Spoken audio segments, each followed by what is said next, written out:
Bueno, ya estamos aquí todos.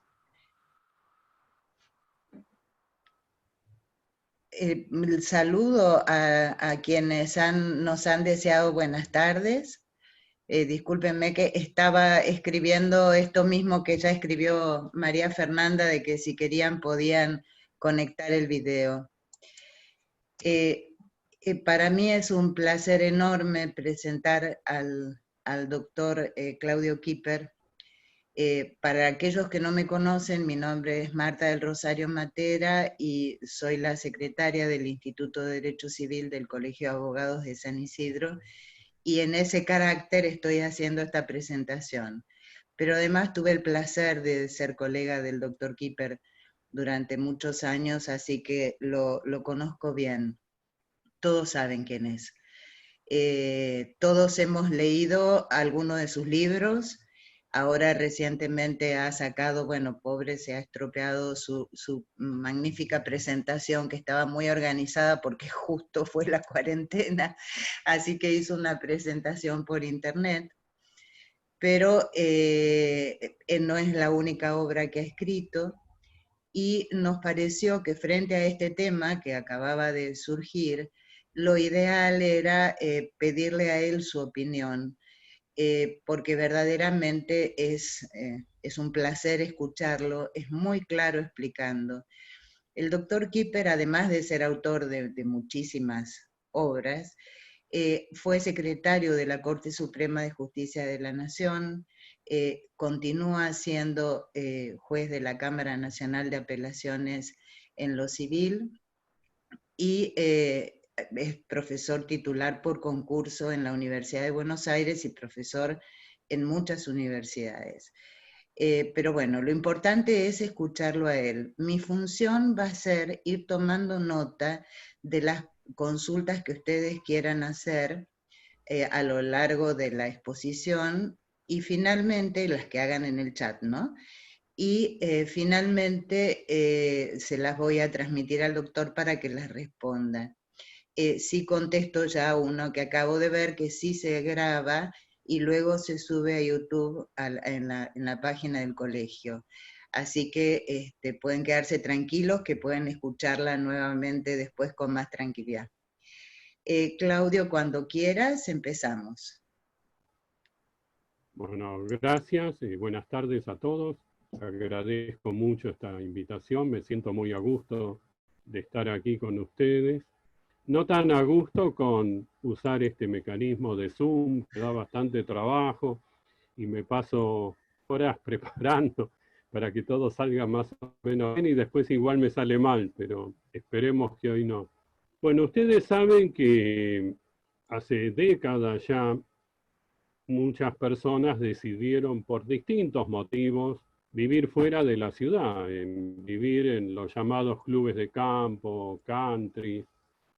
Fue un fenómeno que por distintos motivos, por seguridad, por ver crecer a los hijos en un espacio más sano, más verde, tranquilidad, mucha gente optó por ese estilo de vida. O algunos para usar una casa de fin de semana. Pero lo cierto es que no había un régimen legal para esto. Fue ad hoc que se fue desarrollando y no encajaba bien esto en ningún régimen. Sin embargo, funcionó bastante bien. Existe una práctica, sobre todo en la provincia de Buenos Aires, porque en cada provincia varía un poco el sistema, pero en la provincia de Buenos Aires hay dos formas muy utilizadas. Una es la propiedad horizontal.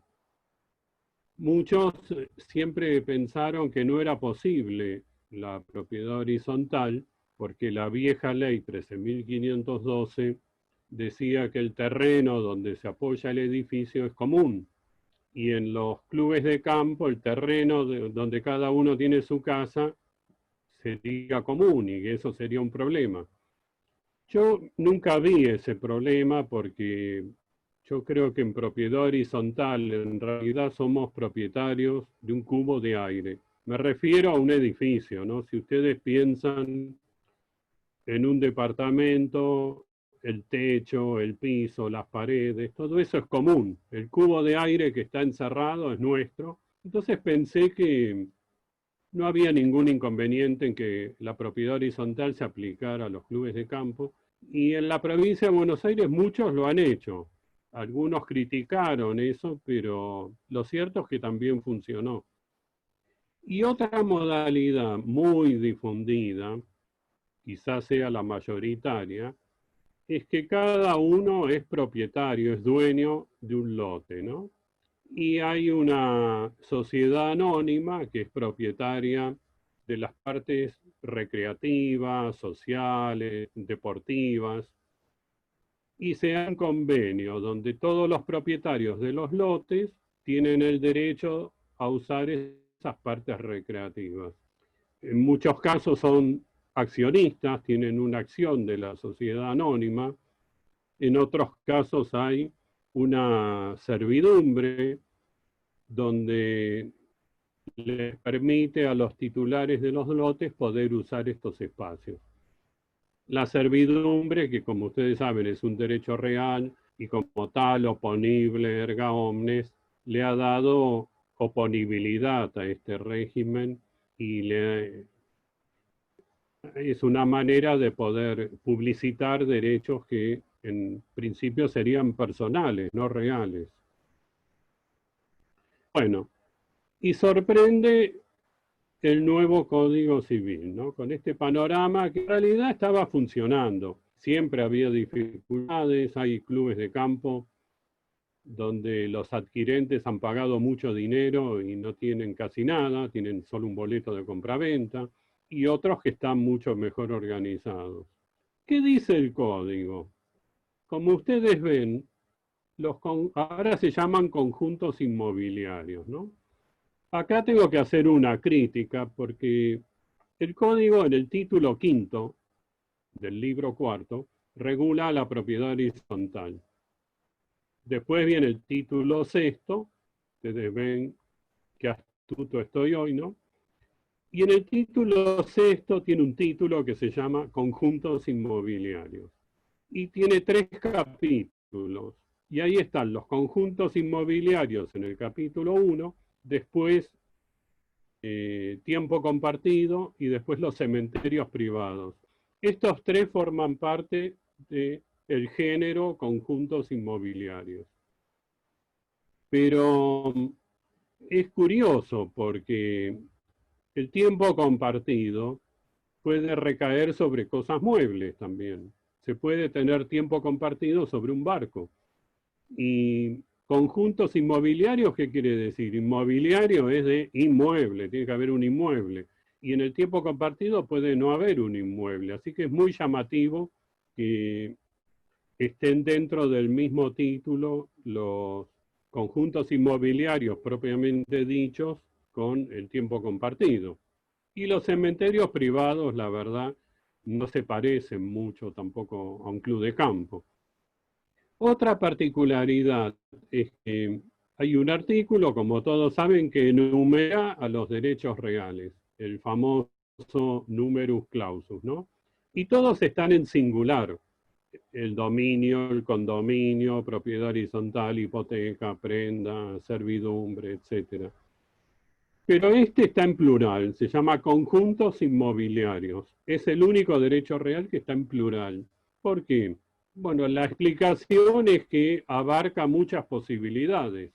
Como ustedes ven en el artículo 2073, se refiere a clubes de campo, barrios cerrados, parques industriales, empresariales, náuticos. Pero la clave, fíjense, es u otro emprendimiento urbanístico. Y sí que puede haber más posibilidades. Estas son ejemplos. La cuestión es que haya un emprendimiento urbanístico que reúna las características que vamos a ver. Y el destino también puede ser amplio, puede ser para vivienda o para trabajar, comercial, etcétera. Mixto también, no hay ningún problema. El código dice en el artículo 2073, con arreglo a las normas administrativas locales. Esto ha sido muy criticado también, porque el Código Civil es una ley nacional y los derechos reales se tienen que definir en leyes nacionales. Además, acá juega el orden público. Y no puede esto quedar sujeto a lo que digan las normas de cada localidad. La configuración, la estructura del derecho real es materia del Código Civil. Sí, las normas locales se ocupan de otros temas, del poder de policía, dónde puede estar ubicado de campo, cuáles son las dimensiones, el cerramiento, ese tipo de cuestiones, pero no mucho más, porque no pueden invadir el Código Civil. Y como ustedes ven, también acá se aplica de manera indirecta la ley que protege el ambiente.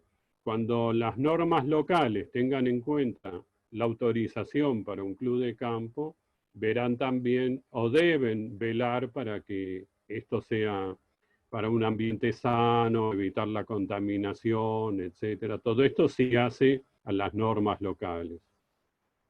Bueno, este nuevo derecho real es una propiedad horizontal especial. Es decir, se aplican las reglas de la propiedad horizontal más las específicas del nuevo derecho real. La propiedad horizontal es el género y esta es una especie del género. Tiene algunas diferencias que vamos a ver. Ahora es un derecho real sobre cosa propia, es principal, no es accesorio, recae sobre un inmueble de manera que es una cosa registrable y se ejerce por la posesión.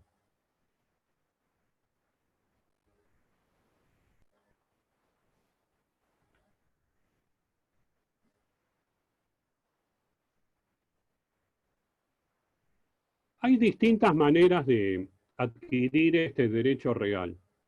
La más difundida, la más utilizada, obviamente, es por actos entre vivos, si se reúnen los requisitos de título suficiente y tradición. Se puede heredar, se puede también transmitir por testamento, se puede adquirir por usucapión, ya sea larga o breve, y hay una forma que después vamos a ver que se vincula con la problemática que tenemos, que es la partición del condominio.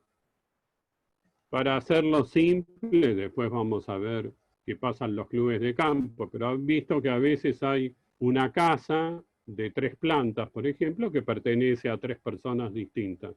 Pueden convertirla en propiedad horizontal, hacer la partición del condominio y se adjudica a cada uno una unidad. Que así nacieron muchos de los famosos PH que están en la ciudad de Buenos Aires. El código, como vimos, define a los conjuntos inmobiliarios, ¿no? ¿Se acuerdan que daba ejemplos que tenían que ser emprendimientos urbanísticos?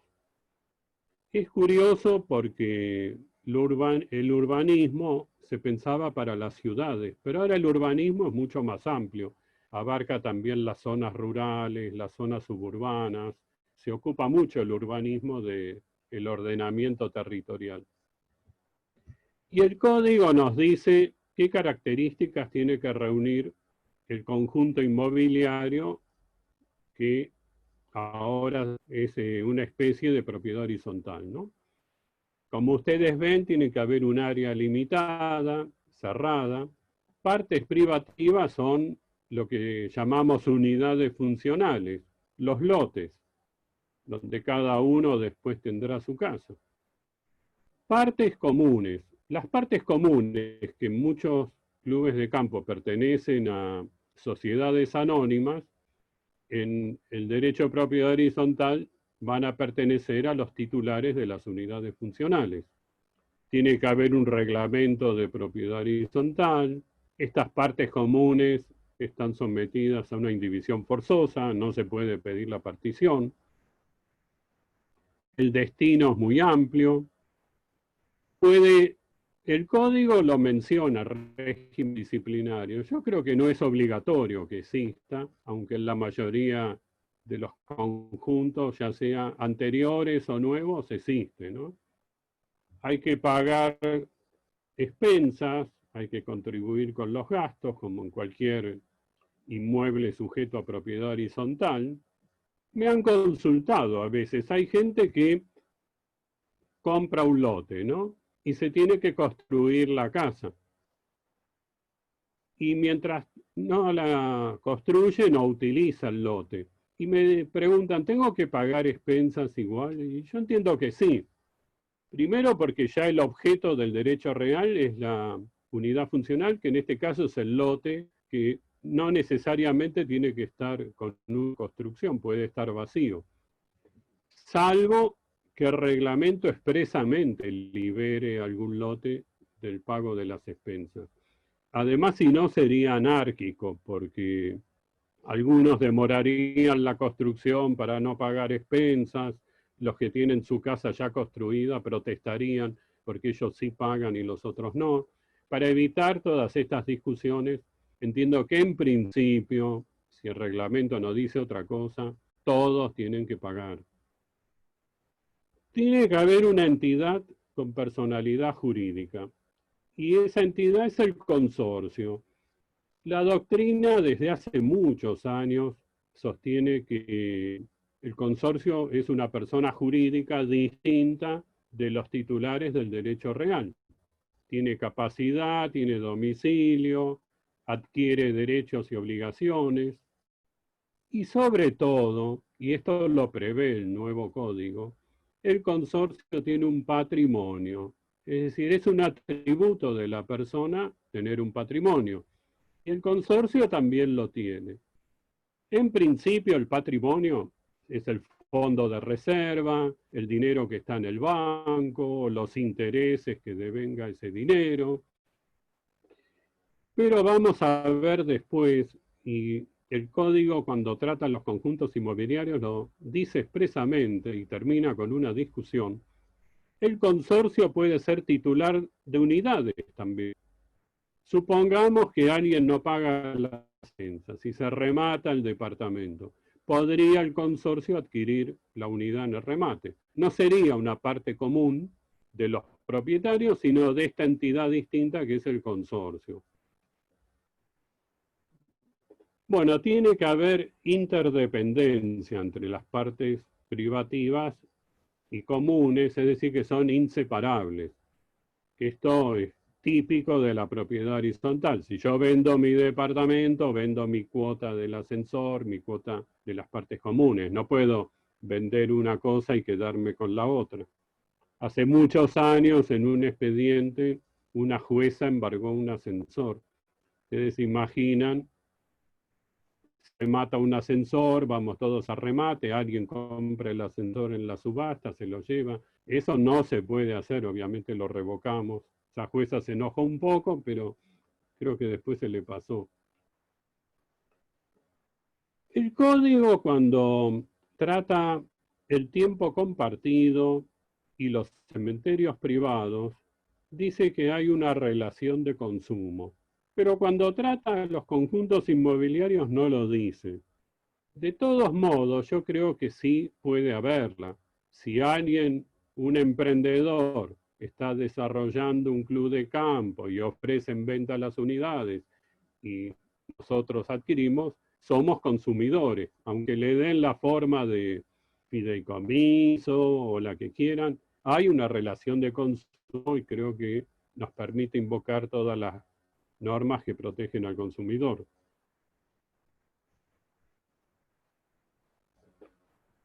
¿Qué diferencias tenemos con la propiedad horizontal común? Una novedad es el artículo 2077, que dice que las unidades pueden estar construidas o en proceso de construcción. Esto de proceso de construcción también ha sido criticado, porque puede estar sin nada la unidad. Nosotros compramos un lote, un terreno, donde un día vamos a construir una casa. Y no hay un proceso de construcción, no hay nada, pero hay una unidad funcional. el código debió decir que podían estar construidas o no. Y esto se diferencia de la propiedad horizontal común, porque cuando compramos un departamento, hasta que el departamento no está terminado y habilitado por la autoridad local, no hay posibilidad de propiedad horizontal, ni siquiera hay reglamento. En cambio, en los conjuntos inmobiliarios es posible. También una unidad puede ser grabada con derecho de superficie, lo cual es impensable en la propiedad horizontal común. Imagínense que en un departamento donde yo tengo un derecho sobre un cubo de aire, mal podría darle a un tercero el derecho real de superficie, que es el derecho a ser propietario de lo que está encima o debajo del suelo. Pero sí es posible en un club de campo, por ejemplo. Supongamos que tengo un gran terreno y se va a casar mi hijo y no tiene dónde vivir, le puedo dar el derecho de superficie de una fracción de ese terreno para que él construya, haga su casa, y él va a ser propietario porque yo conservo la propiedad del suelo, pero no de lo que está encima del suelo. Siempre se dijo que no era posible someter los conjuntos a la propiedad horizontal porque la ley 13.512 decía que el terreno era común, era de todos. Y sí, cuando hay un edificio, el terreno que está debajo del edificio es de todos, es común. Acá es diferente, y lo dice el código para terminar con la discusión. No todo el terreno ahora es común. Aclara el código que es común el terreno destinado a vías de circulación, acceso y comunicación, áreas específicas destinadas a actividades deportivas, ¿no? Pero el lote de terreno que cada uno adquirió no es común, ese suelo es propio. Y ahí se acabó con la discusión. Después vamos a ver, algunos clubes de campo tienen algo que yo siempre critiqué, es el famoso derecho de admisión. Como se trata de sociedades anónimas, en algunos hay una comisión especial que decide si alguien puede ser socio o no, si puede ingresar. Y hubo actos de discriminación. Así no se le permitió a una persona ingresar con el nuevo cónyuge, o a alguien si era divorciado, o a alguien si no era de cierto estatus social. En la propiedad horizontal no es posible ejercer el derecho de admisión. Cada uno puede transmitir el derecho real libremente. Se pueden poner algunos límites, pero son pocos. Pero el código, para dar equilibrio a este problema en el artículo 2085, trae una novedad. Dice que si el reglamento lo permite, cuando se transmite una unidad, el consorcio puede tener preferencia para adquirirla. O otro propietario también puede tener esa preferencia. Esto tiene que estar en el reglamento. Bueno, es una forma de ejercer un derecho de admisión. Si alguien va a vender su unidad, le tendrá que dar prioridad al consorcio para que la adquiera. Si eso está previsto en el reglamento. Pero lo interesante de este artículo, yo creo que sin darse cuenta, está reconociendo algo que yo siempre pensé o dije o escribí, que el consorcio puede adquirir unidades. Ahora lo dice expresamente, el consorcio puede ser titular de una unidad. Lo dice el artículo 2085.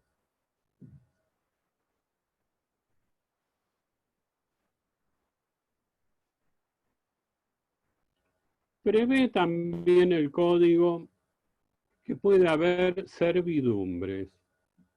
Y en los conjuntos inmobiliarios, hasta ahora siempre hubo servidumbres, porque le permitía a los propietarios de los lotes usar de las partes recreativas a través de una servidumbre.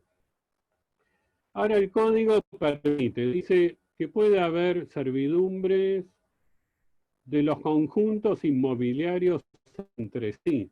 Yo creo que ahí se está refiriendo a las unidades funcionales. Una unidad funcional podría gravar con servidumbre a favor de otra, por ejemplo, el paso o sacar agua. Es posible. No hacía falta que un artículo lo dijera. Y después dice conjuntos inmobiliarios o terceros conjuntos. Creo que se está refiriendo a dos clubes de campo distintos.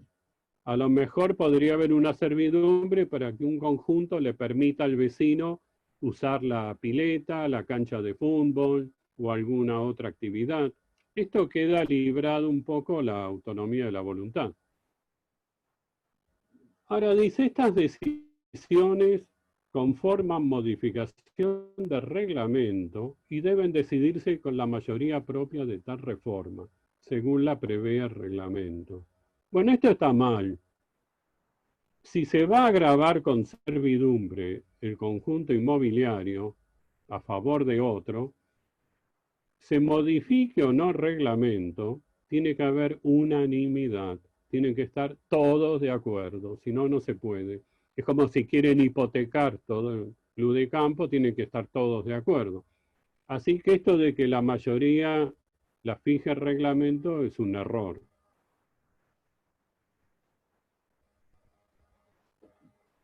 Bueno, el código prevé muchas restricciones, todos ustedes las conocen, depende de lo que está reglamentado, si puedo ceder mi unidad a otro, si la puedo alquilar, si puedo llevar invitados, si puedo llevar gente a la pileta, si hay que pagar un arancel o no para el invitado. Bueno, todo esto queda librado a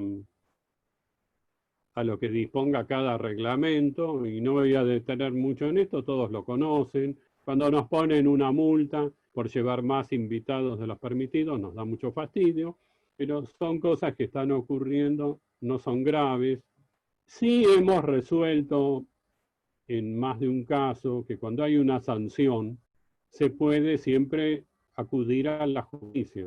Es decir, si va a haber una sanción, primero tiene que garantizarse el derecho de defensa. A ninguno se lo puede sancionar si no le damos la posibilidad de ser oído. Y además existe la posibilidad, si alguien lo considera, si es arbitraria la sanción, de pedir la revisión judicial, y en algún caso nosotros ya lo hemos resuelto. También les dije antes que se puede prever un derecho de preferencia. Bueno, esto no está reglamentado, pero cuando el código trata los contratos en general y cuando trata la compraventa, se refiere al derecho de preferencia y dice que tiene que haber un plazo de 10 días de caducidad. Y está bien. Supongamos que yo quiero vender mi unidad, tengo un comprador, pero le tengo que dar preferencia al consorcio. El consorcio no puede tomarse un año para responder porque yo me voy a perder mi comprador. Entonces tiene un plazo, yo lo aplico acá por analogía, de 10 días para que me diga si va a hacer uso o no de este derecho de preferencia, porque de lo contrario yo se la tengo que vender a otra persona.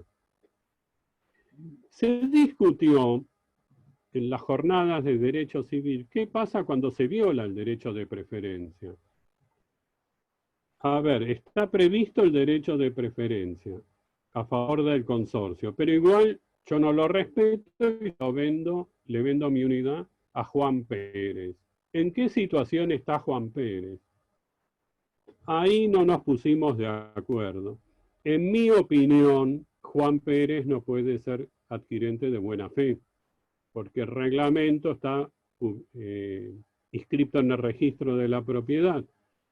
Se presume conocido, es oponible erga omnes, de manera que Juan Pérez debió conocer lo que decía el reglamento y debió tomar recaudos para saber si se había o no cumplido con este derecho de preferencia.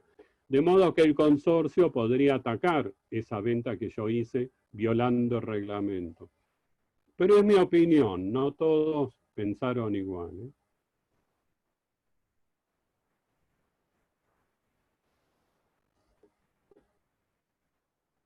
Bueno, acá tienen una lista de algunos casos que llegaron a la justicia y se admitieron demandas. Yo igual ya mandé al colegio las filminas, así que no me voy a detener mucho. Ahora fíjense el tercer caso, alguien que se le cortó el suministro de energía. Yo escuché en algunos clubes de campo, por ejemplo, si alguien no paga Perdón, las expensas. Claudio, perdón que te interrumpa. ¿Vos crees estar compartiendo un PowerPoint? Porque no se está viendo. Ah, no entiendo por qué. Ahora me di cuenta porque al referirte al listado, sabía que había uno, pero no en qué momento lo ibas a compartir. Así que no se ve. No,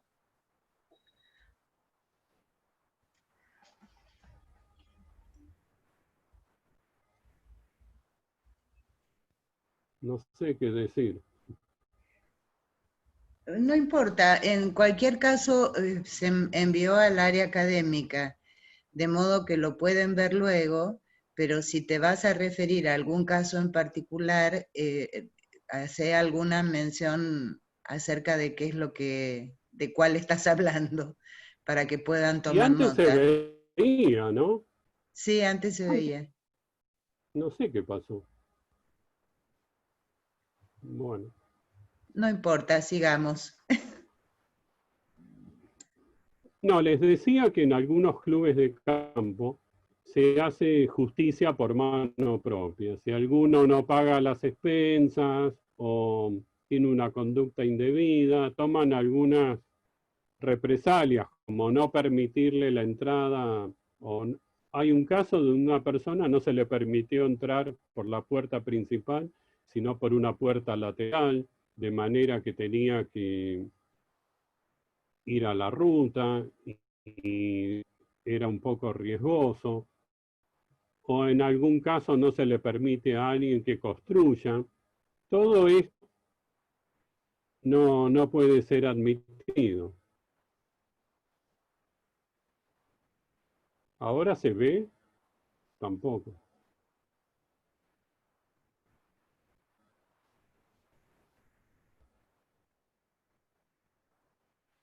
Me estoy haciendo un lío con esto. Ahora sí Bueno, se ve. sí, creo que toqué el botón correcto. Bueno,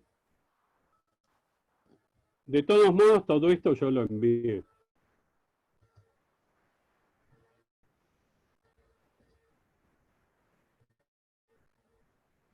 Bueno, esto no lo comento, después ustedes lo leen tranquilo.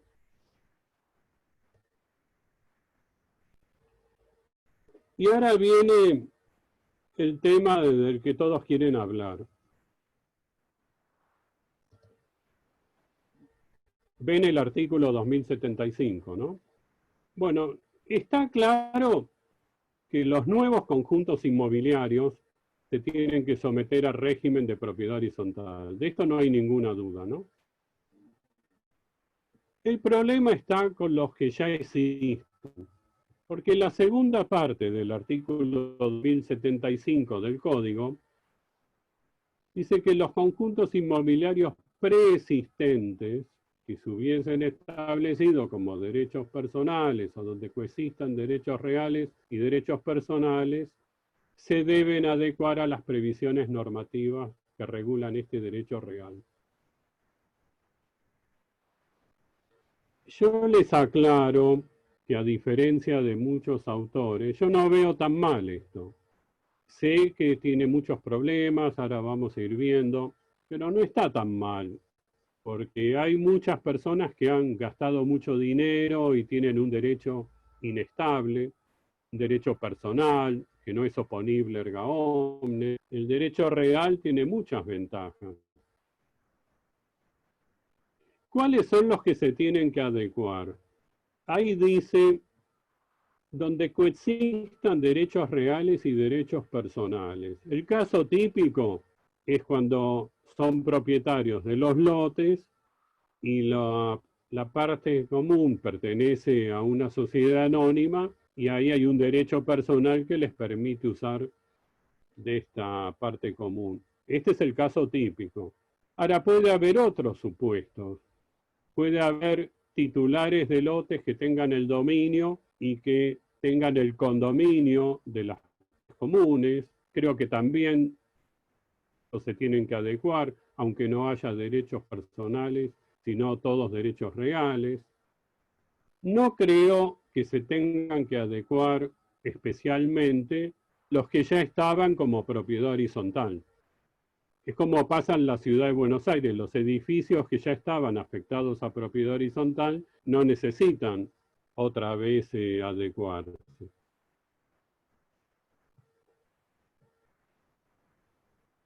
Bueno, hay muchos argumentos en contra, ¿no?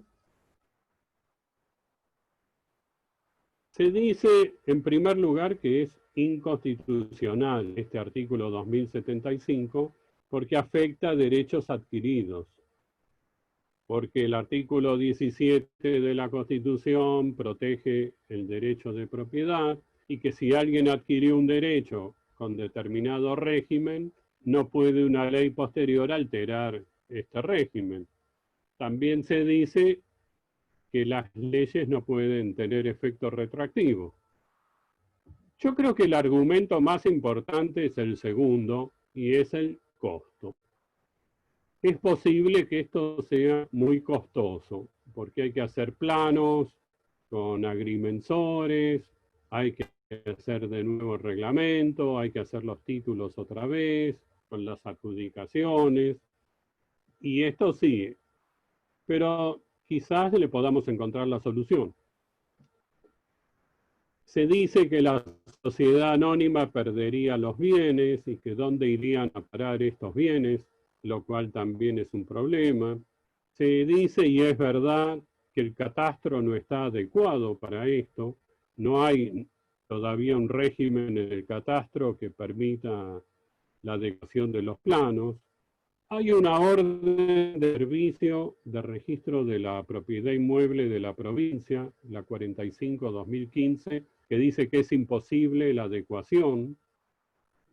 En algunos clubes de campo hay calles que son del dominio público. Yo creo que en esos casos lo que tendría que hacer el Estado es cederle al club de campo la calle de manera gratuita para que se convierta en una parte común. Leí hace poco en un diario, alguien decía, pero entonces los cables subterráneos van a ser partes comunes. Bueno, no me parece tan grave, porque cuando el código regula la propiedad horizontal, dice que los cables, los caños son comunes. No me parece grave esto, porque hoy se rompe el caño del vecino y lo pagamos entre todos, mañana se rompe el mío y me lo pagan entre todos. Creo que así hay un equilibrio en esto. No veo que sea tan grave la situación. También podría el reglamento prever algo distinto y se acabó la discusión. También argumenta con qué significa adecuar. El Código Civil, en el artículo 2075, dice que estos conjuntos inmobiliarios se deben adecuar. Esta es la palabra que usa, se deben adecuar. Y algunos dicen, la adecuación no significa que haya que alterar toda la estructura, que haya que someterse a todas las normas de propiedad horizontal, sino algunas, a las que se pueda. Por ejemplo, que el cobro de expensas sea a través de título ejecutivo, que haya un reglamento, que haya un régimen disciplinario. Es decir, lo que se puede tomar de la propiedad horizontal se toma, pero no todo, sino aquello que sea posible.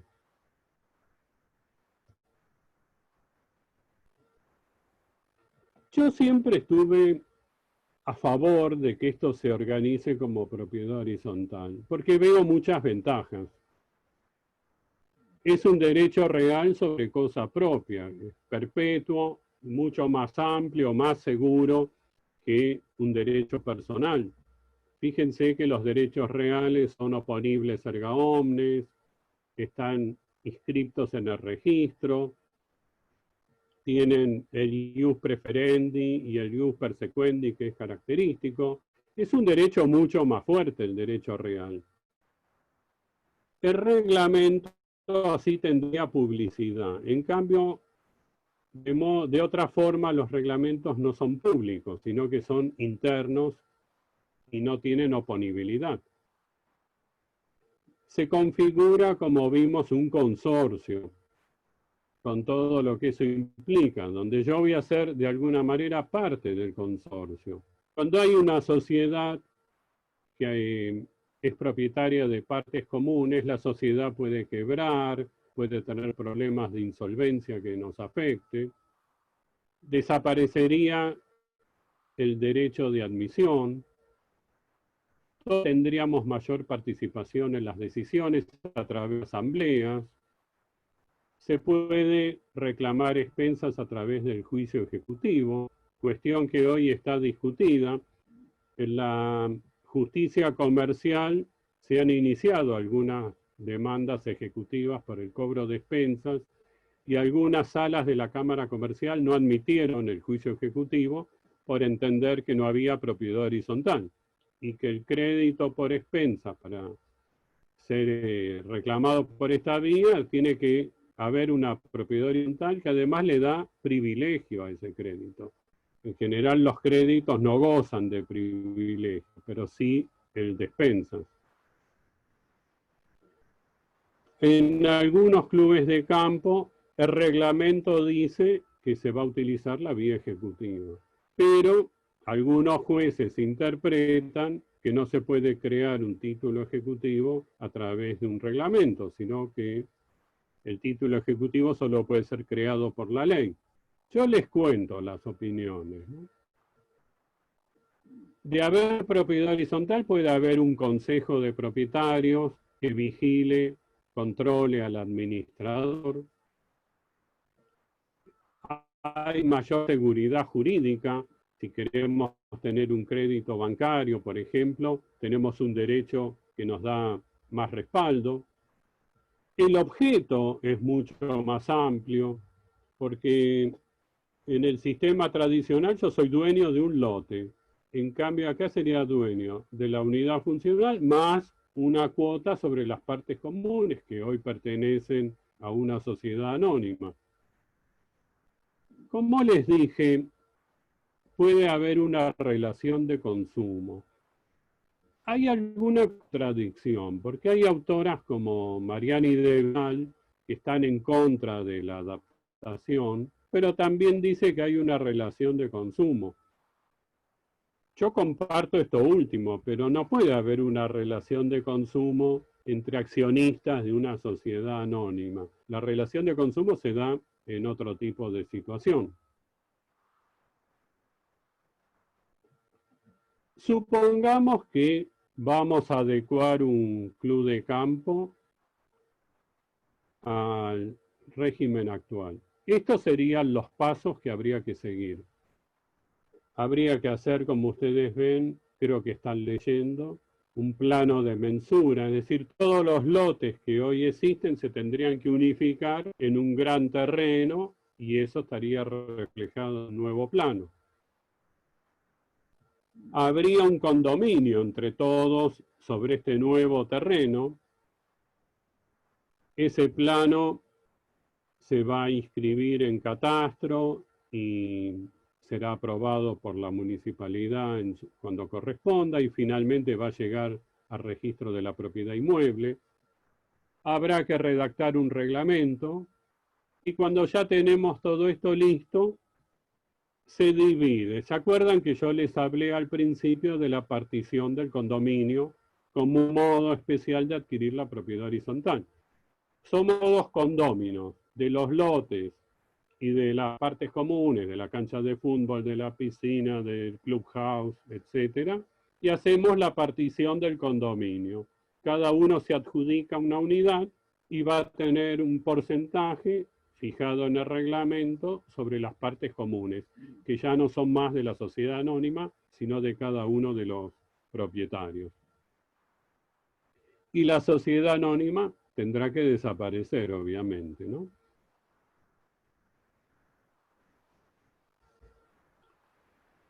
Bueno, yo sé que es un criterio el mío que no es compartido por todos, ¿no? Pero me pongo del lado de los que se resisten y en algo tienen razón. Esto cuesta dinero y nadie tiene ganas de gastar mucho dinero y menos en este momento donde estamos viviendo una cuarentena, donde mucha gente la está pasando mal, muchos han cerrado sus negocios o perdieron su trabajo. Pésimo momento para hablar de gastar dinero. Ahora, yo después del Estado, ya que pretende que esto se someta a propiedad horizontal, derogar los aranceles, hacer que esto sea gratuito o a muy bajo costo, quizás subsidiar la actividad notarial, que va a ser imprescindible porque estos títulos tendrán que ser hechos con un escribano. Quizás se puede encontrar un equilibrio, una forma intermedia de bajar los costos y que cada uno se quede con un título de propiedad que va a ser mucho más fuerte que el que tenía. Incluso en algunos clubes de campo muy famosos no tienen ningún título, están un poco en el aire. Situación que no sé si alguna vez se va a resolver. Bueno, en medio de todo esto salió la resolución famosa de la Inspección de Personas Jurídicas, la 25 del año 2020, que fijó un plazo primero de 180 días y después lo extendió a 360 días. Esta resolución ha sido destruida por todos los que se han ocupado de ella. En primer lugar, el código no fija ningún plazo.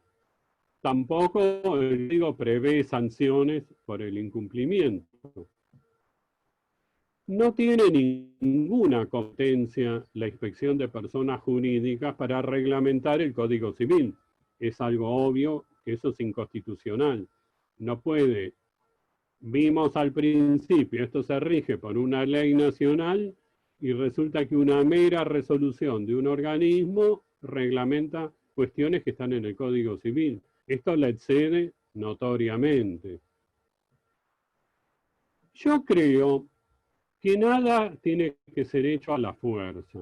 Si bien, en mi opinión, es conveniente someterse al régimen de propiedad horizontal, yo creo que hay que tomar conciencia, la gente tiene que ir percibiendo cuál es la ventaja de hacer esto, no hay que imponerlo. Además, si durante muchos años esto funcionó más o menos bien, ¿para qué vamos a obligar ahora a la gente a hacer algo distinto?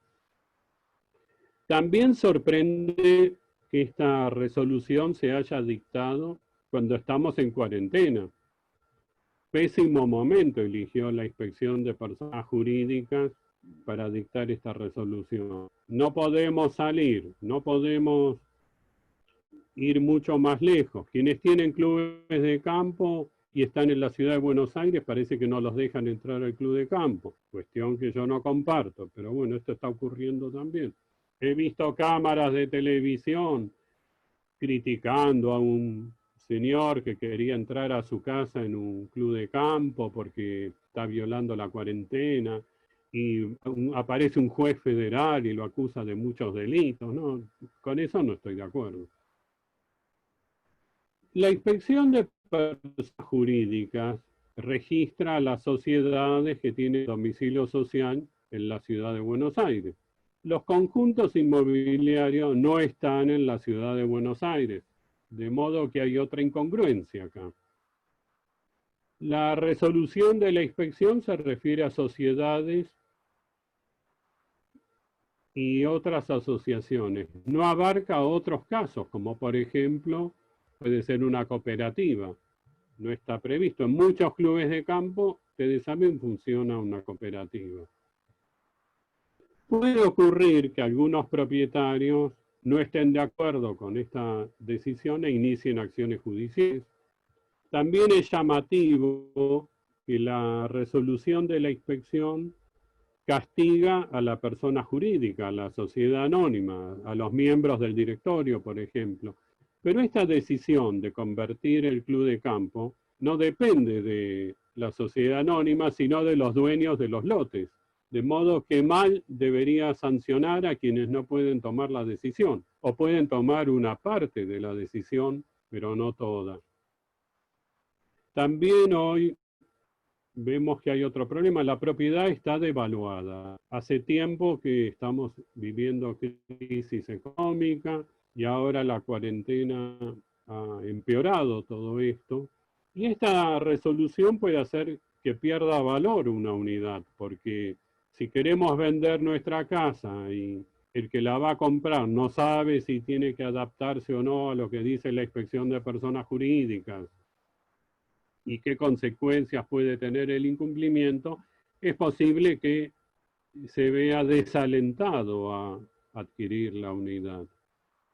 Han dicho los escribanos con razón que si hoy alguien quiere vender su unidad en un club de campo, aunque no esté sometido al régimen de propiedad horizontal, lo puede hacer perfectamente y que no hay objeción al título. Porque como el Código Civil no fija ningún plazo, todos estos títulos que tienen los adquirentes anteriores al Código son títulos válidos, legítimos, y dice el propio Código que a nadie se le puede impedir la transmisión. Todos somos libres de transmitir nuestros derechos, así que no hay que interpretar que ni el Código, ni menos una resolución de la Inspección de Personas Jurídicas está frenando la transmisión de las unidades.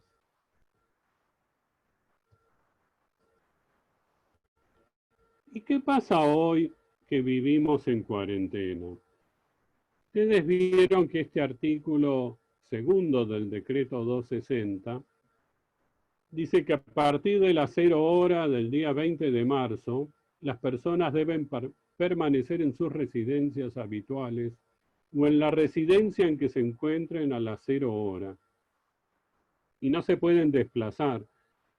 En mi opinión, si yo estoy en la ciudad de Buenos Aires y tengo una casa en un club de campo, no me puede prohibir la entrada. Esto de que no me puedo mover y me tengo que quedar donde estoy, tiene límites.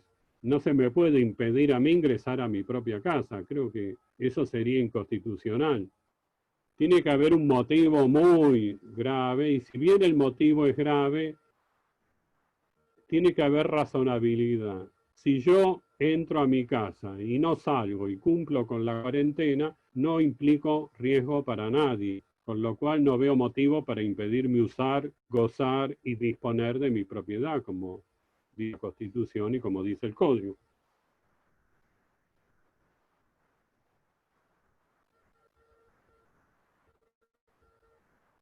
Me preocupa mucho una ley de la provincia de Buenos Aires, que ustedes creo que ven, la 15.172, que suspendió hasta el 30 de septiembre las ejecuciones de créditos por expensas. Esto es muy delicado porque se ha dicho muchísimas veces que, no hay, que las expensas son la savia que nutre al consorcio. Las expensas permiten atender los arreglos que hay que hacer en el inmueble para mantenerlo en buen estado. Las expensas permiten pagar el sueldo del encargado y del personal. Es muy grave que no se pueda ejecutar el crédito por expensas.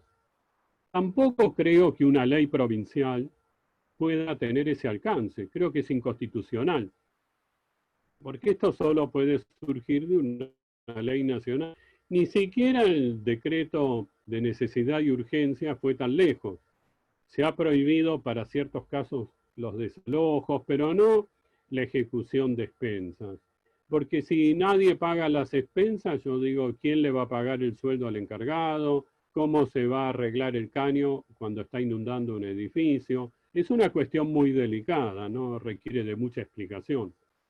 Sé que hay gente que la está pasando muy mal, que algunos no pueden pagar las expensas, sé que hay un alto porcentaje de pero ninguna norma dice que no haya que pagarlas. En algún caso particular, quizás se podrá comprender que hay casos fortuitos, porque la pandemia es un caso fortuito, y que alguno puede ser eximido del daño que genera el no pagar expensas, como por ejemplo le podemos morigerar los intereses, tener una atención de ese tipo. Hay un artículo en el código que permite a los jueces morigerar los intereses, pero no más que esto.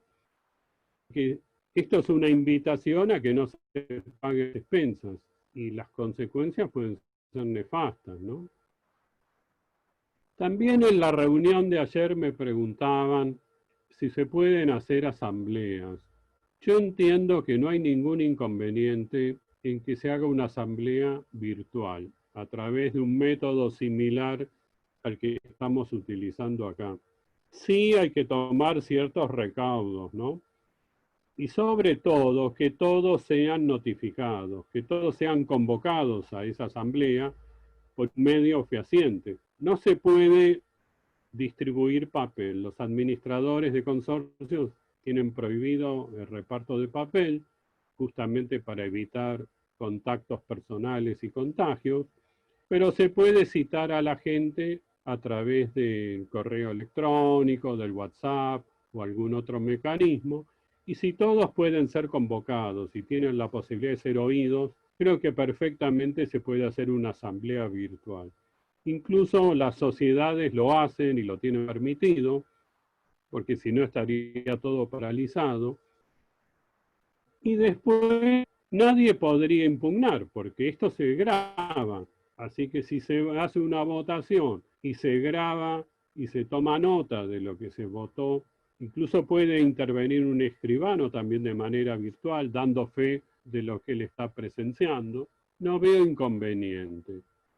El código permite que alguien no vaya a la asamblea, sino que envíe un apoderado, es decir, que no siempre tiene que estar presente la persona. Cuando el código se refiere a las sociedades, dice que tiene que haber comunicación, pero no exige que sea presencial, así que puede haber otros mecanismos. Y a veces es necesario que se hagan reuniones para resolver algunos problemas. Bueno, han quedado algunas filminas en el tintero que ustedes verán después, pero estamos dentro del plazo y sé que ahora me pueden hacer preguntas. Así que yo espero no haberlos aburrido mucho y hagan preguntas que en condiciones de responder. Claudio, es la primera vez que me pasa que sin parar de escribir no llego a copiar todas las preguntas. Así que, contrariamente a lo que vos te imaginás, vamos a tener unas cuantas. Bueno, uno de los temas, de los primeros temas que planteó el doctor Pedro Sáenz era el tema de la constitucionalidad del deber de adecuación, que creo que eso ya está respondido. Luego la doctora Mercado Gutiérrez dice, respecto al posible pacto de preferencia, si es posible incluir en el reglamento del conjunto inmobiliario, que respecto de este pacto de preferencia, si se aplica el plazo del pacto de preferencia del artículo 1167 del Código Civil y Comercial de 5 años. Y si esto implica generar un dominio imperfecto revocable sujeto a una condición resolutoria. Sí, es una pregunta muy interesante, porque cuando el código trata la compraventa, dice que estas cláusulas que se pueden incorporar a una compraventa, como el pacto de reventa o el de preferencia, son una condición resolutoria y generan un dominio revocable. Y además fija un plazo de caducidad de 5 años. Yo entiendo que eso no se aplica acá. Primero, creo que no hay un dominio revocable, porque en el dominio revocable alguien es dueño, le transmite a otro, y si ese dominio se revoca, vuelve a ser el dueño original.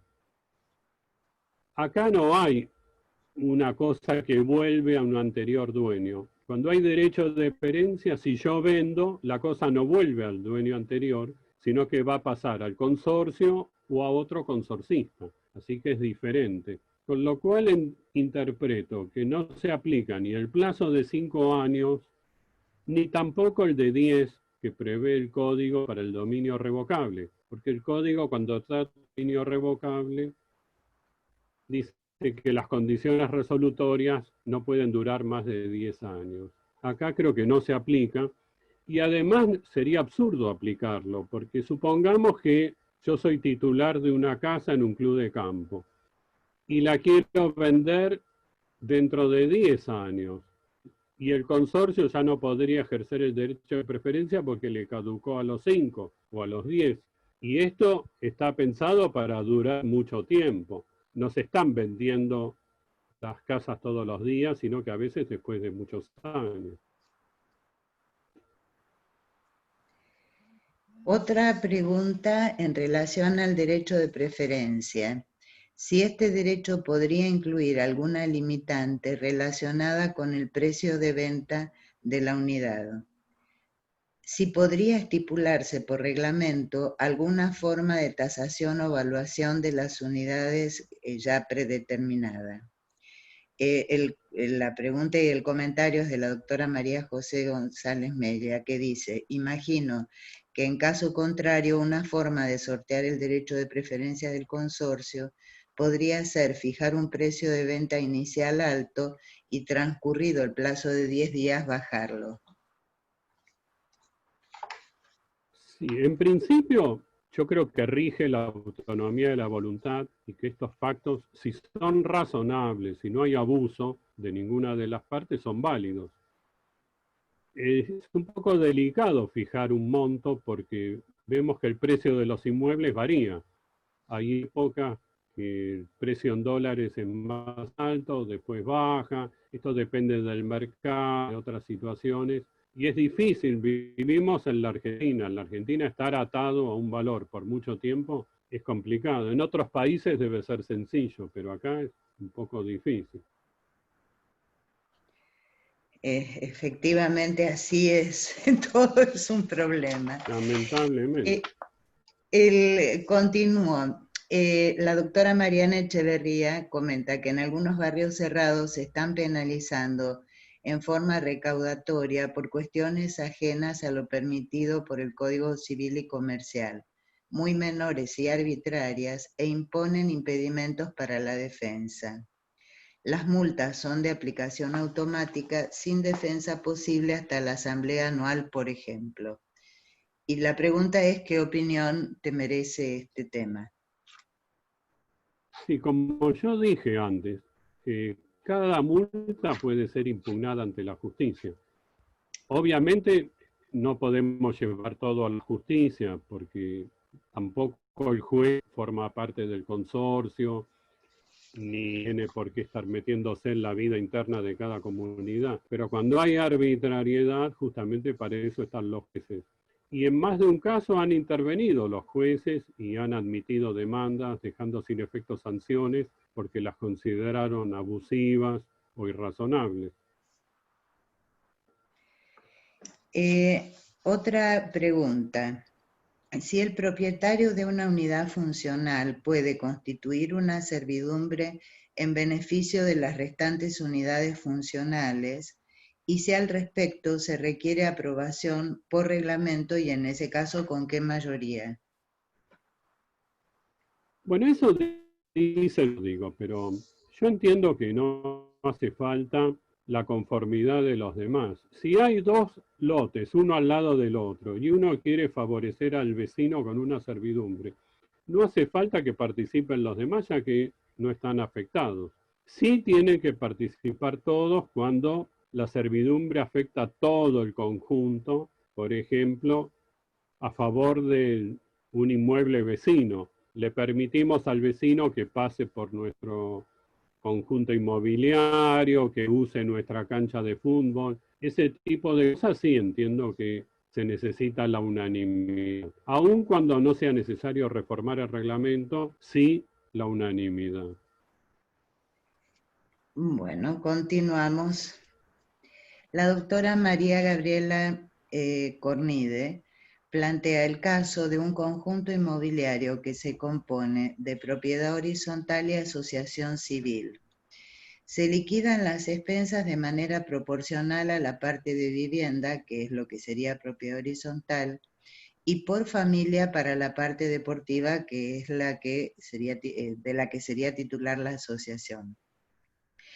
La consulta es cómo se podría adecuar esta cuestión a la ley y por qué esa manera de liquidar expensas no es proporcional a los lotes. Bueno, la forma de adecuar es la que vimos. Hay que suprimir a la entidad, a la sociedad anónima, y todo eso va a formar parte de las áreas comunes. Le va a pertenecer a cada uno por una cuota.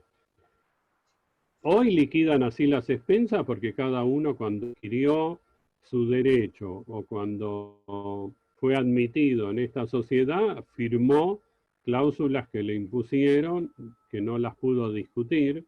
Por eso yo hacía tanto hincapié en la relación de consumo, en otras cuestiones, porque hay abusos también y yo creo que hay que terminar con los abusos. El aporte, según la ley de, si se aplica el derecho de propiedad horizontal, tiene que ser en proporción a la superficie de cada unidad en principio, salvo que el reglamento que hecho entre todos prevé algo distinto, pero la regla es el equilibrio. Otra pregunta. Si se aplican a los conjuntos inmobiliarios las reglas de la propiedad horizontal, ¿se aplicarían entonces las mayorías dispuestas en el artículo 2060? ¿Es de orden público este artículo y reemplaza los reglamentos anteriores a la sanción del Código Civil y Comercial? Sí, sin duda. De todos modos, no cambió tanto esto con lo que decía antes la ley 13.512. El único cambio es que mayoría absoluta tiene un cómputo doble, por unidad y por valor. Pero no es necesario reformar el reglamento, hay que interpretar que ese reglamento se adecua automáticamente a lo que ahora dice el código porque es de orden público. La doctora Carolina Lanza, voy a leerlo tal cual. Dice, ¿puede un club de campo inscribirse como club de campus y utilizar una parte común, como por ejemplo una cancha de fútbol, para alquilarla a gente ajena al club, no permitiendo que los que adquirieron el lote por cesión de derechos utilicen la cancha si no abonan una cuota aparte por ello? Se Bueno, vincula, creo, con este tema de que cobren por separado una cosa y otra, ¿no? Además sí, de... sí.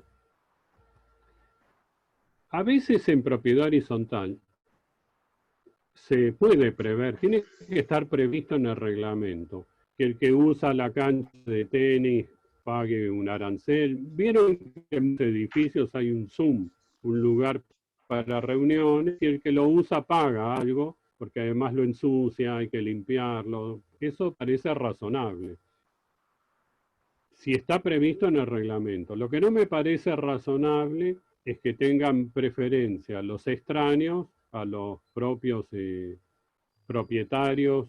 No me animo a decir consorcistas porque no tengo claro cómo está diseñado ese club de campo, pero evidentemente deberían tener prioridad los adquirentes por encima de los extraños, sin duda.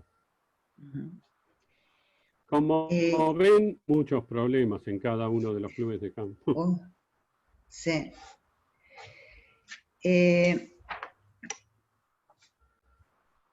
La doctora Karina Costa señala que si los propietarios pagan las expensas que se supone son para mantener los espacios comunes que eran parte de la oferta de venta como amenities, es la misma cosa de la que estamos hablando, si es correcto luego cobrarles aranceles adicionales para hacer uso de esos espacios que ya mantienen con el pago de expensas. Creo que está más o menos respondida esta, ¿verdad? Mm. Otra pregunta de la doctora Adriana Blanc. Catastralmente, ¿cómo se soluciona si ya eran conjuntos inmobiliarios existentes? Sí, es un problema difícil, pero lo que hay que hacer es un nuevo plano y ese plano inscribirlo en catastro.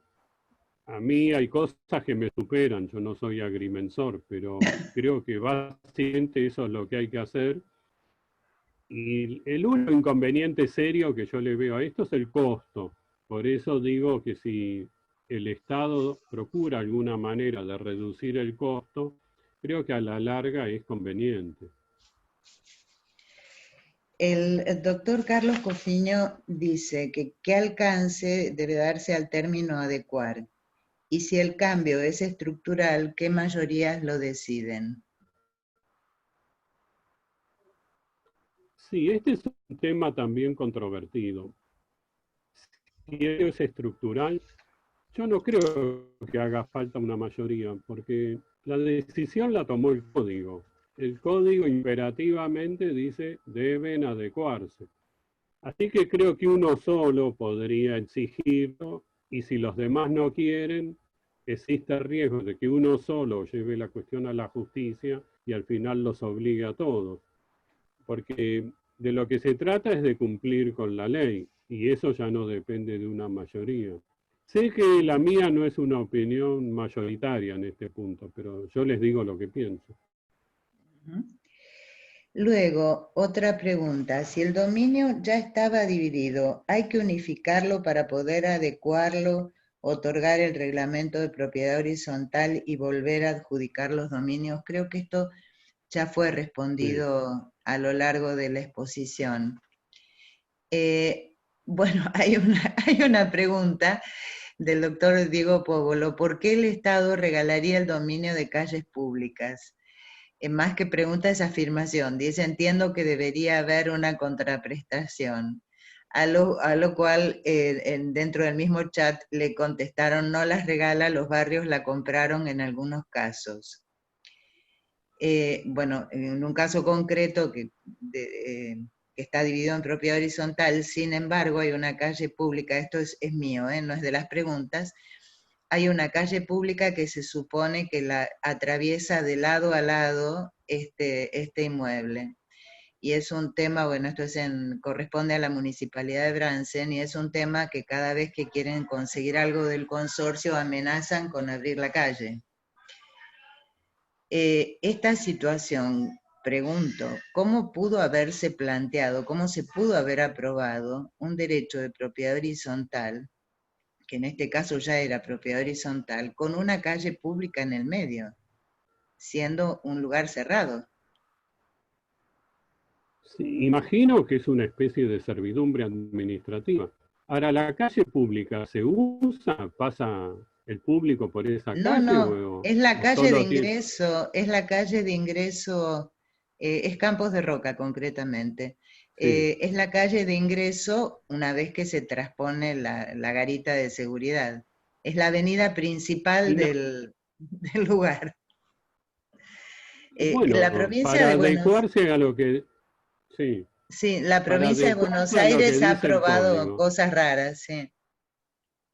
Sí, en Mendoza también existe esto, pero para adecuarse a lo que dice el código, eso tiene que dejar de ser calle de dominio público y convertirse en parte común de propiedad horizontal. Es lo que Ujú. dice el código. Entonces yo digo, no es que el Estado lo regala, el código lo hizo el Estado quiso esto, entonces es justo que no le cobre a los particulares algo que el Estado quiere imponer, ¿no? Ujú. Bueno, también en el tema de calles, la doctora Mariana Echeverría dice que las calles municipales no hechas por el municipio y trazadas como municipales las pagan los desarrolladores de los barrios y los eventuales compradores de los lotes. Veo que las calles es una preocupación de todos. Bueno, con mayor razón deberían ser de los propietarios y las pagaron. Sí.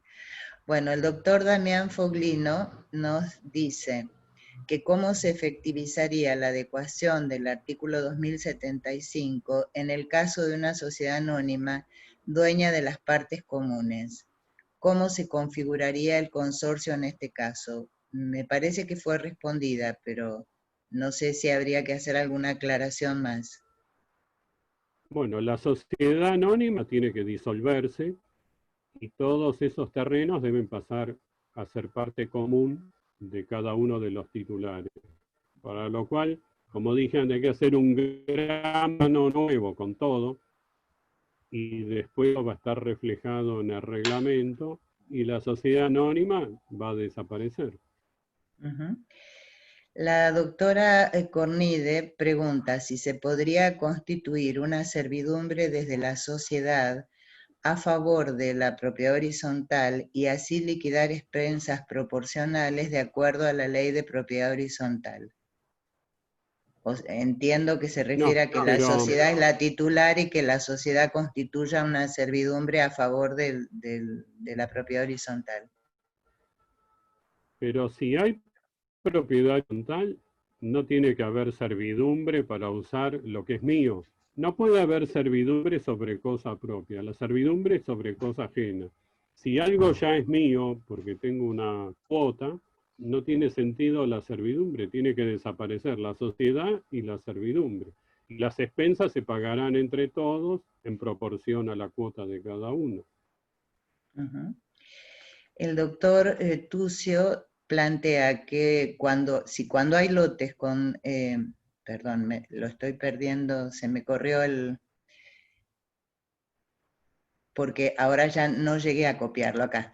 Cuando hay lotes con dominio individual, si se puede pasar del dominio al conjunto inmobiliario sin pasar primero por el condominio.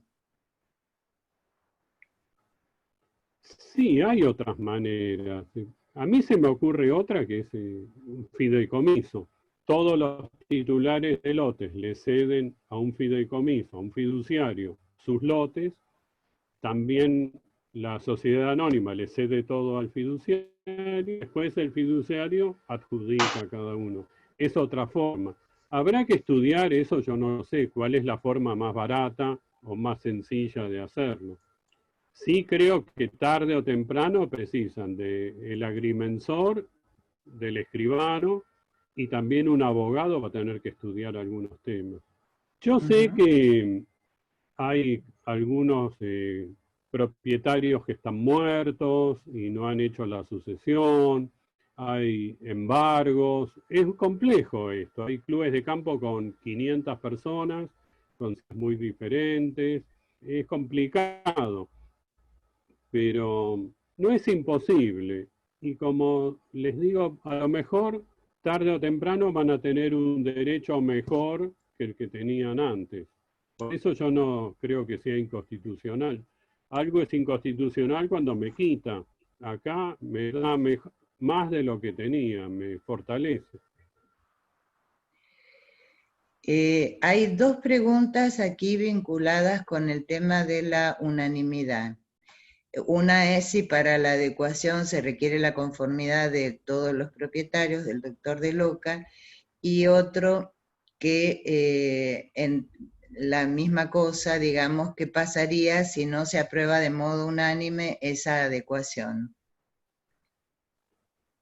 Sí, creo que ya lo contesté, que alguno podría obligar a los demás a adecuarse.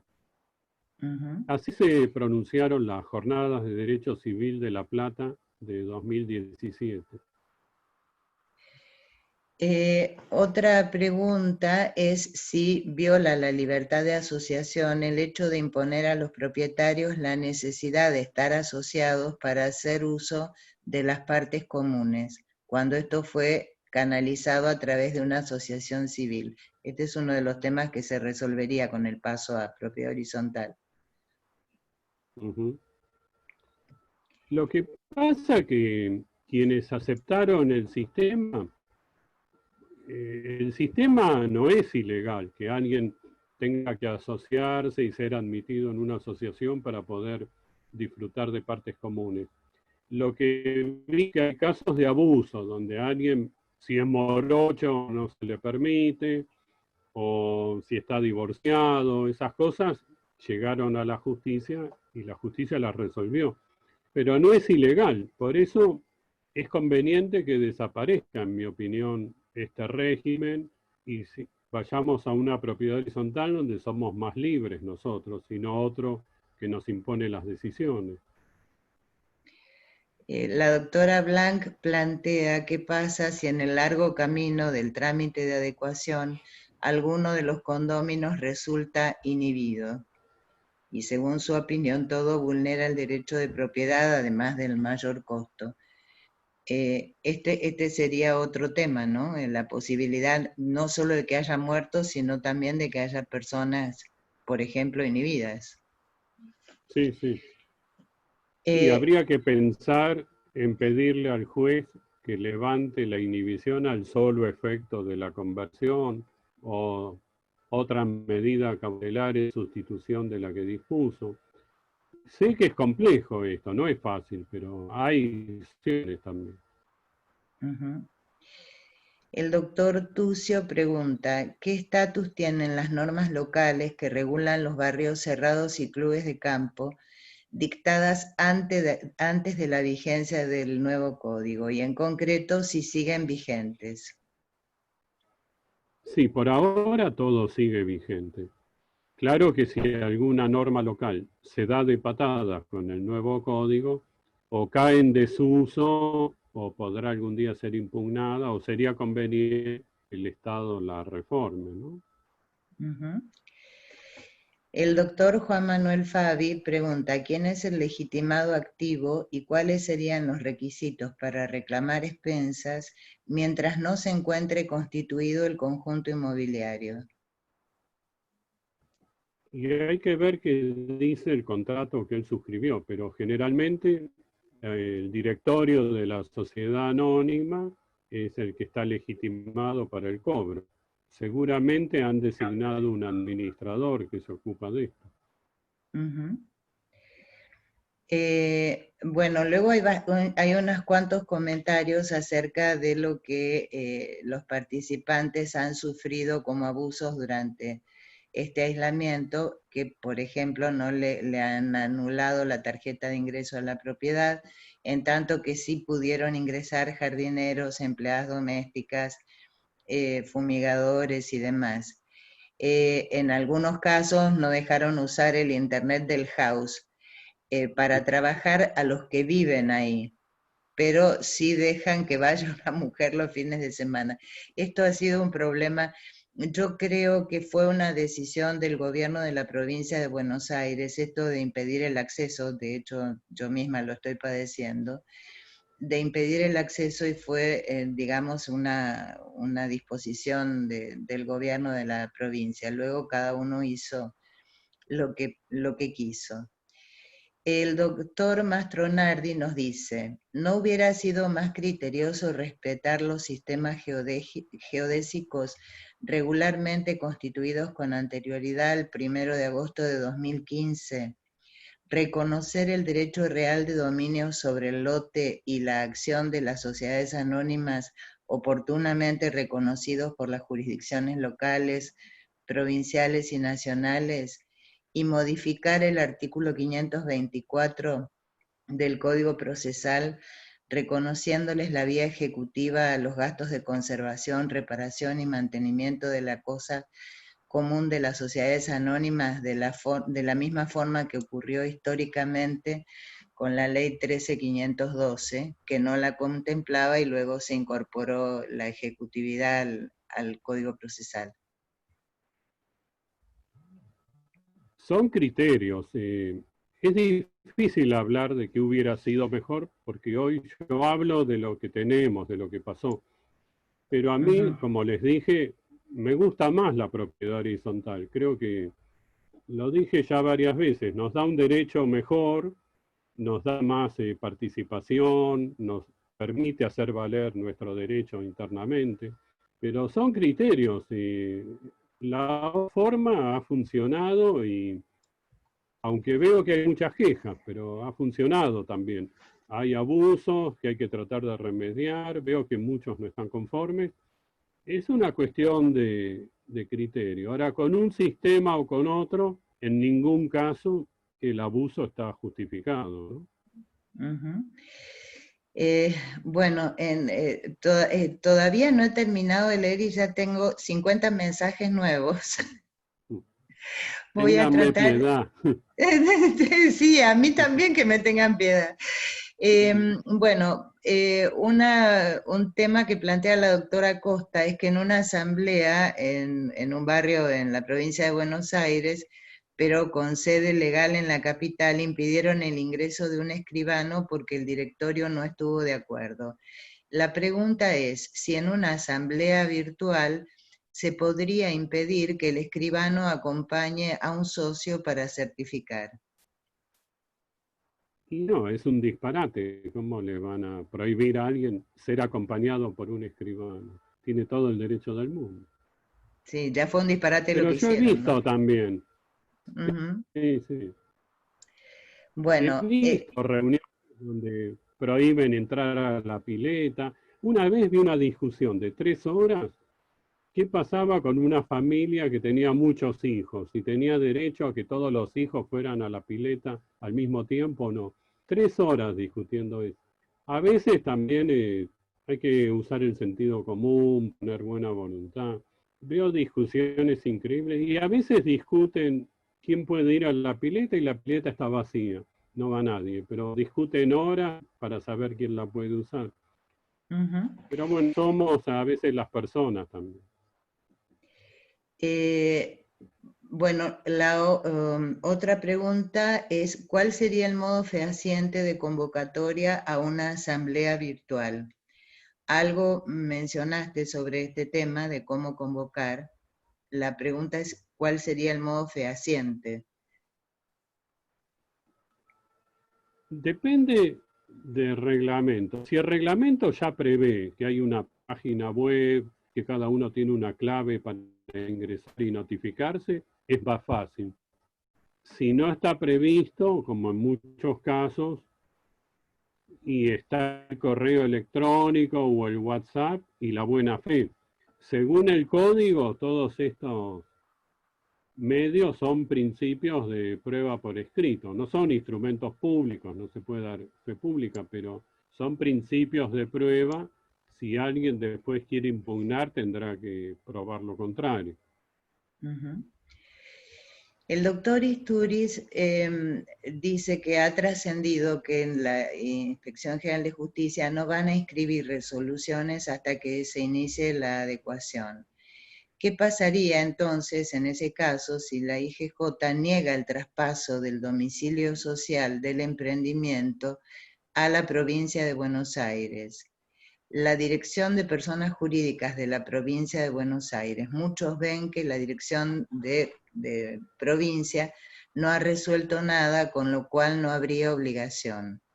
O sea, evidentemente están pensando en hacer un cambio de sede social, ¿no? Esto es lo que entiendo. Y Bueno, la habrá que doctora iniciar una Echegaray, demanda. claro, la doctora Echegaray plantea que los socios pueden solicitar la realización de asamblea virtual para tratar la adecuación de una sociedad anónima, lo pregunta, y dice si obliga a las sociedades anónimas el 5% de los socios según los mecanismos de la Ley General de Sociedades. Si la inspección de personas jurídicas impide algún acto, siempre está expedita la vía judicial. La inspección dicta actos administrativos y todos sabemos que los actos administrativos, cuando son ilegítimos o arbitrarios, se pueden impugnar judicialmente. Lo del 5%, la verdad que no lo entendí muy bien. Yo tampoco, ¿Cómo es eso? honestamente, porque en realidad yo dije Ley General de Sociedades, pero lo que puso la doctora fue LGS. Sí, la ley de Eh, eso, la 19.550. sí, es con lo único que lo asocié. Eh, Pregunta la doctora de Leonardis si los carteles que colocan en el ingreso a los barrios publicando el nombre de los nombres de los morosos son válidos. No, no, eso es arbitrario. Ya hay autores que han escrito sobre esto. No se puede hacer justicia por mano propia. Si alguien no paga las expensas, habrá que iniciarle un juicio para cobrar, hay que cobrarle los intereses también, pero no se lo puede escrachar, digamos, ¿no? Eso excede. El doctor Zoraide plantea, en relación a la ley provincial 15.172, si la imposibilidad de ejecutar expensas hasta el 30 de septiembre incluye a deudas anteriores a la pandemia. No lo aclara, pero si no se puede iniciar la ejecución, no se va a poder saber qué tipo de deuda se trata. Yo creo que impide todas, las anteriores y las posteriores. Al no aclarar, donde la ley no distingue, no hay que distinguir, ¿no? Sí creo que es inconstitucional. Yo voy a llorar porque sigo haciendo preguntas y cada vez hay más. Dice la doctora Díaz Prandi, si hay actualmente algún planteo judicial en curso que conozcas de inconstitucionalidad del artículo 2075 o algún recurso de amparo. O sea, hay como dos dimensiones en las preguntas en relación con el tema de inconstitucionalidad. Por un lado, en la inconstitucionalidad de la resolución de la IGJ, que eso ya dijiste que sí considerabas que es inconstitucional, y esta se refiere a la inconstitucionalidad del artículo en sí, del 2075. Yo no conozco casos en curso, no conozco. Yo tampoco, puede que lo haya, pero...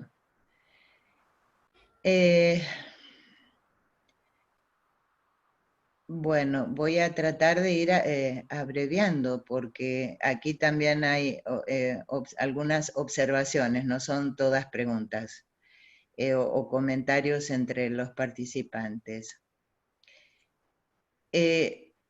Otra pregunta, ¿es admisible que el reglamento exija unanimidad para reformar el reglamento?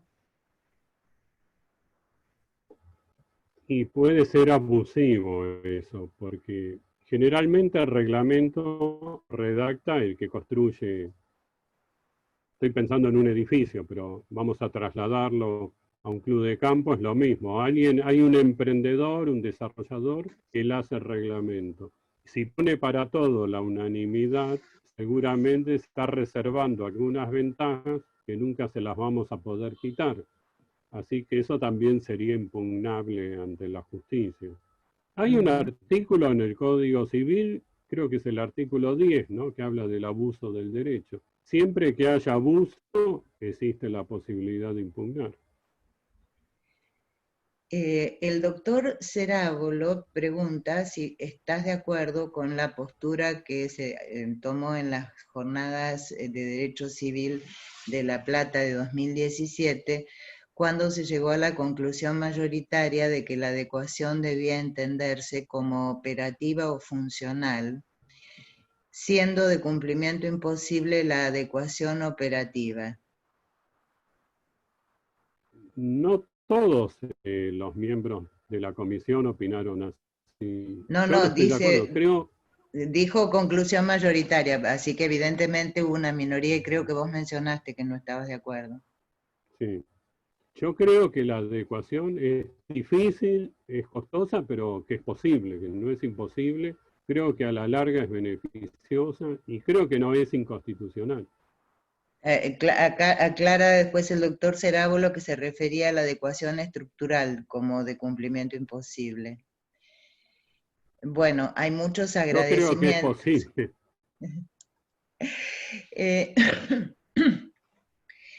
El doctor Isturiz dice que por ahora, esto del por ahora lo puse yo, no lo puso el doctor, la Dirección de Personas Jurídicas de la provincia de Buenos Aires no dijo nada con respecto a la adecuación.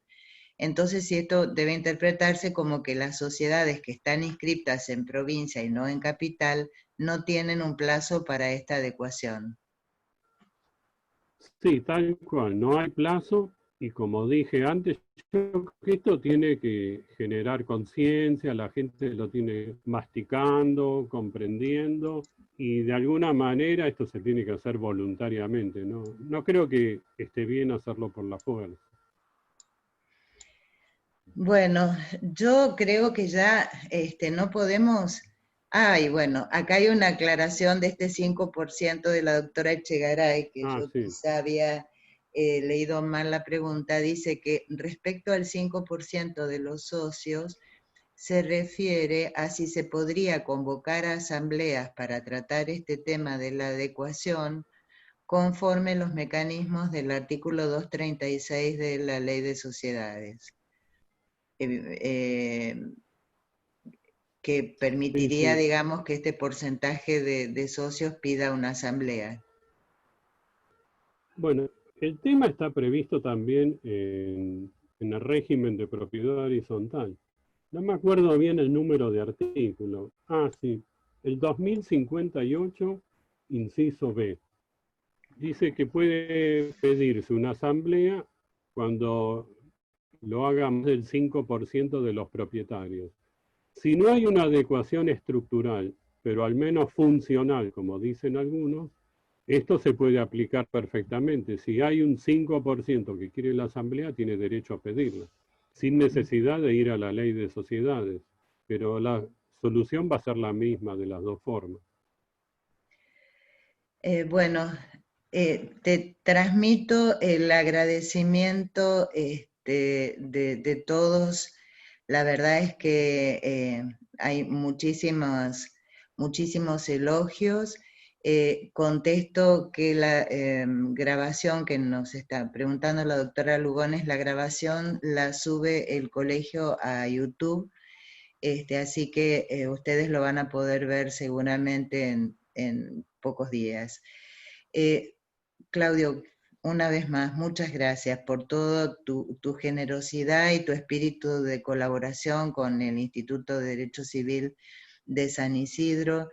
La verdad es que estamos súper agradecidos, hemos excedido el tiempo que te habíamos pedido y pacientemente nos has escuchado. Así que, bueno, muchas gracias a María Fernanda y a Erika del área académica y muchas gracias a todos los que han participado, que han sido muchísimos. En un momento ya dejé de mirar, andábamos por 170 y pico, no sé luego si se sumaron más. Así que, bueno, muchas gracias, Claudio. Ahí están No, aplaudiendo, en muchas silencio, gracias. pero aplauden. Bueno, la verdad que ha sido un gusto para mí compartir este rato. Me estoy adaptando a la tecnología, me cuesta, cometo errores, pero de todos modos la pasé muy bien, así que les agradezco mucho la paciencia que me tuvieron y haber compartido este momento que para mí siempre es muy útil. Bueno, gracias también a vos, Marta, que sos una genia conduciendo esto, que sé que es bastante complicado desde tu casa. Te felicito. No, no, es que todavía tengo miedo de haberme salteado alguna pregunta. Es la primera vez que me pasa que no doy abasto para escribir, ¿eh? Han sido montones de comentarios y preguntas. Muchas gracias, Claudia. Chicas del área A académica, ustedes. muchísimas gracias también a ustedes que hacen un esfuerzo enorme para tratar de ayudarnos en este momento tan difícil. Un cariño grande a todos. Gracias.